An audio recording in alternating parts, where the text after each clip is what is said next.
जय श्री कृष्ण, जय श्री राधे, प्रणाम। कैसे हैं आप सब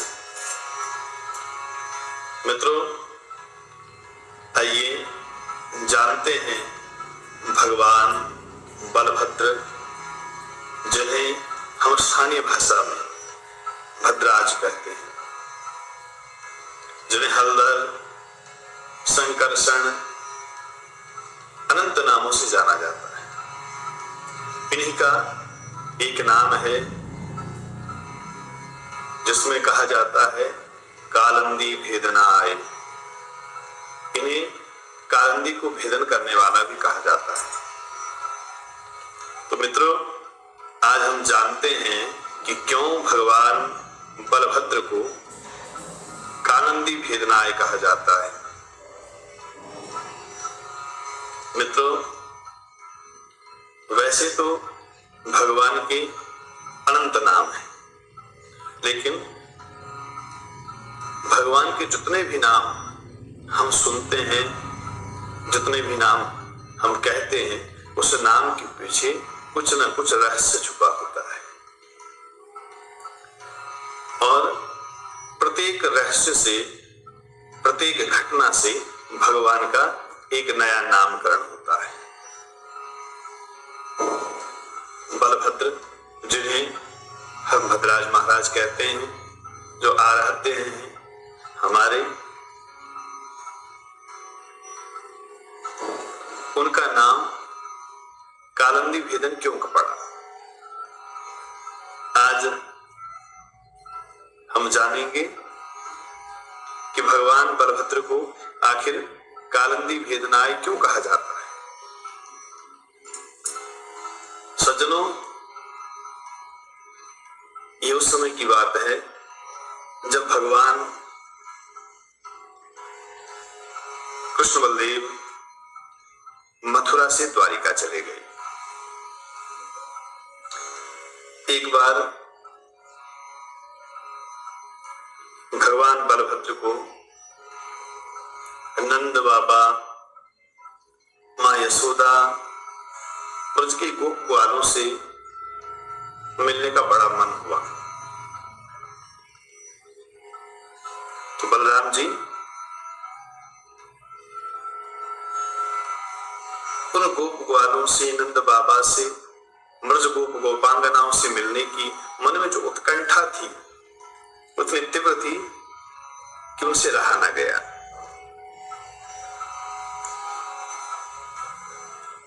एक बार बलराम जी पुनः ब्रज में पधारे, और जब ब्रज में पधारे तो सबको प्रणाम किया बलराम जी ने। जो बड़े हैं उम्र में, उनको दंडवत किया,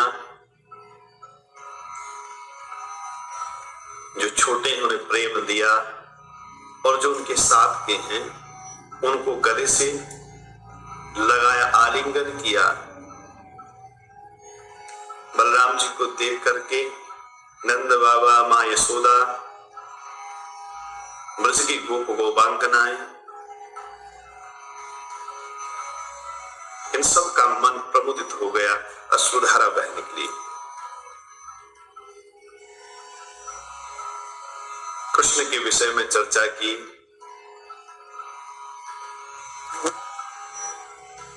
बलराम जी ने उनकी कुशल क्षेम पूछा। बड़े प्रसन्न हुए सब। बलराम जी काफी समय तक ब्रज में रुके। तो जो भगवान Here is Havells Magnetron, India's first water heater with no heating element. Its revolutionary induction heat transfer technology makes it scaling resistant. It gives 25% faster heating and savings up to 30,000 rupees in 5 years. Havells Magnetron water heater. It makes you go, what a heater!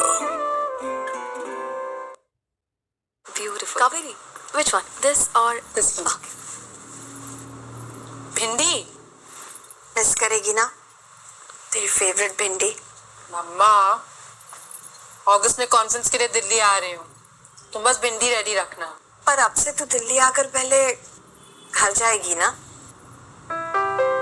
हाँ, पहले तो घर ही आऊंगी।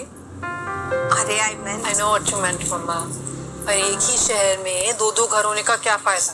If I don't get to choose which one I go to first.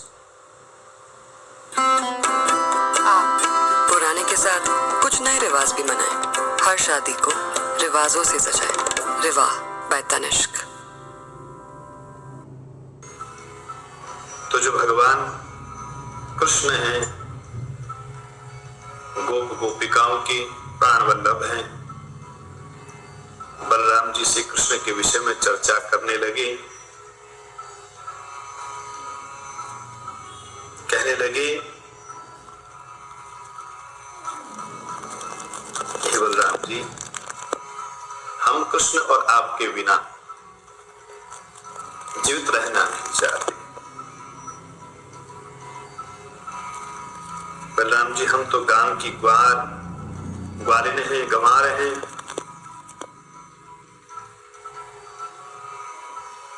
हमको तो कन्हैया ने भुला दिया, लेकिन जो नगर की रहने वाली स्त्रियां हैं वो बड़ी चतुर होती हैं बात करने में, इसलिए उन्होंने कृष्ण को अपने मुंह में फंसा लिया है। बलराम जी ने कहा, नहीं, ऐसी बात नहीं है।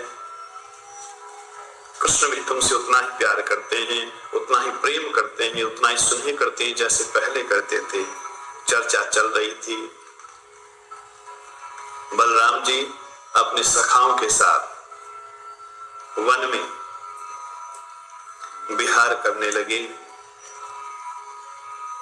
और महाराज जिनका नाम ही राम है, भला उनसे प्रेम की अभिवृद्धि क्यों नहीं होगी? जब बलराम जी उन गोपांगनाओं के साथ विहार कर रहे थे, उसी समय वरुण देव की पुत्री वारुणी वहां आई और एक वृक्ष की होल्डर से अपनी दिव्यता, अपनी सुगंध फैलाने लगी, जिससे सब अभिभूत हो गए। सभी गोपियां बलराम जी का यशोगान कर रही थी। अब जब यशोगान कर रही थी बलराम जी का, भगवान अपने गले में पुष्पों की माला पहने हुए, बैजंती माला पहने हुए आनंदित हो रहे हैं। कानों में कुंडल भगवान की झलक रहे हैं। विहार करते करते काफी समय हुआ तो कुछ सखाओं को गर्मी का अनुभव हुआ, उष्णता आ गई। तो सखाओं ने कहा कि चलो यमुना जी के पास चलते हैं, यमुना जी जल में विहार करते हैं। बलराम जी ने कहा, यहां से यमुना जी काफी दूर है, इसलिए वहां जाने की कोई जरूरत नहीं, मैं यमुना जी को यहीं बुला लेता हूं। यमुना को आज्ञा दी कि आकर के मेरी सखाओं की प्यास को बुझाओ, उन्हें आनंद प्रदान करो। लेकिन यमुना जी ने सोचा कि ये तो यूं ही आनंद में मग्न हो रहे हैं, अगर मैं ऐसे बुलाने से जाने लगी तो मुझे तो हर कोई अपने अपने पास बुलाएगा। यमुना जी ने बलराम जी की आज्ञा को माना नहीं। बलराम जी ने क्रोध में अपने हल को उठाया और यमुना जी की जलधारा में अपने हल से यमुना जी की जलधारा को अपनी ओर खींच लिया। तुमने मेरा तिरस्कार किया है यमुने, पापी तुम माम वाक्याय यन्ना यासी मया हुता। तुम पापिन हो, मैं तुम्हें इसका दंड अवश्य दूंगा। अभी मैं तुम्हें इसकी मजा चखाता हूं। बलराम जी ने यमुना जी को दंड देने के लिए हल्की नोक यमुना जी के जल में गाड़ दी। मैं तेरे 100 टुकड़े कर दूंगा। यमुना जी को जब इस प्रकार से डांटा, यमुना जी के जैसे जलधारा को बलराम जी ने अपने हल से खींचा तो अनेक धाराओं में विभक्त हो गई यमुना जी। हाथ जोड़कर गिड़गिड़ाने लगी, प्रभु मैं आपको पहचानने में मुझसे भूल हो गई, मुझसे गलती हुई है। हे जगतपते, मैं जान गई हूं कि आप अनंत हैं। आपके जो अंश मात्र शेष हैं वो संपूर्ण जगत को धारण करते हैं। आप परम ऐश्वर्यशाली हैं। मुझसे गलती हुई है, मैं आपकी शरण में हूं। आप भक्तवत्सल हो, मेरी इस चूक को क्षमा कीजिए। यमुना जी ने जब इस प्रकार से विनती की तो भगवान का क्रोध शांत हुआ और यहीं से भगवान का एक नाम पड़ा, कालिंदी भेदनाय। इसलिए भगवान को कालिंदी भेदन भी कहते हैं, जिसने कालिंदी की धाराओं को विभक्त कर दिया। तभी से भगवान का एक नाम पड़ा, कालिंदी भेदनाय।